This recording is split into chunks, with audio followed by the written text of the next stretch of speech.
यह रात शांत थी, लेकिन चंद्रगुप्त की आत्मा बेचैन। उनके सपनों में एक जादुई घोड़े की छवि बार बार उभर रही थी। क्या यह उनका मन था या किसी रहस्य का संकेत? दूसरी ओर आचार्य चाणक्य, जिनकी बुद्धि किसी शस्त्र से कम नहीं थी, इस घोड़े के रहस्य से चिंतित थे। उन्होंने इसे राजा के भविष्य के संकेत के रूप में देखा।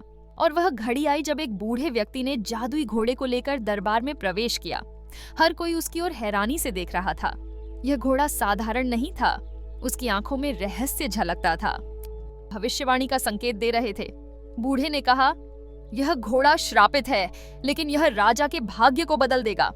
इस बीच रानी दुर्गा ने चंद्रगुप्त को विश्वास दिलाया कि वह इस रहस्य से डरे नहीं। हर चुनौती तुम्हारी ताकत को बढ़ाती है, उन्होंने कहा। चंद्रगुप्त के सेनापति भैरव, जो हमेशा तर्कशील और व्यावहारिक थे, ने घोड़े को भ्रम का साधन कहा। लेकिन वह घोड़े की कहानी में नया मोड़ तब आया जब एक तांत्रिक ने दावा किया कि यह घोड़ा उसकी जादुई शक्तियों का केंद्र है। वह इसे वापस चाहता था।